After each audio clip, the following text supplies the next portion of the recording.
Hello everyone, কেমন আছো সবাই? এটা হচ্ছে 29th এপ্রিল, ভোট ডে। চলো তোমাদের সাথে শেয়ার করি what I eat in a day, vote edition. তো সকাল সকাল উঠেই আমরা তিনজনে ভোট দিতে চলে গেছিলাম, কারণ আমার বাবা সবসময় বলে সকাল সকাল গিয়ে ভোট দিয়ে আসো, কখন কোথায় কি হয়ে যায় কেউ জানে না। এসেই পাস্তা করতে শুরু করে দিয়েছিলাম।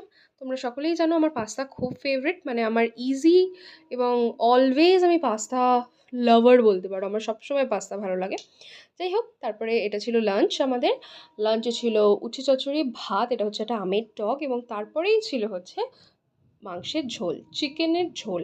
এটা খেয়ে আমি এত ঘুমিয়েছিলাম সেদিনকে, আর ওয়েদারটা তো সেদিনকে জানোই এত দারুণ ছিল। বিকালবেলা মা করেছিল চা আর ডালের পকোড়া, আমরা তিনজনে এটা খেলাম। তারপরেই পাশের বাড়ির আন্টি ফোন করে ডাকলো যে চলে আয়, কোল্ড কফি বানিয়েছি।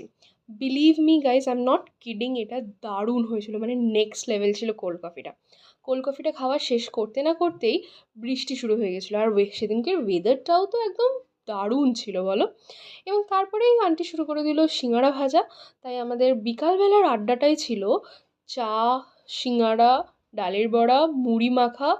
অ্যান্ড এটা জমে গেছিলো, বিশ্বাস করো বৃষ্টির দিনে জমে গেছিলো। সব থেকে বেস্ট হয়ে লেগেছিলো আমার চাটা, বিকজ এই ওয়েদারে চাটা কিছু আলাদাই ফিলিং দিচ্ছিল।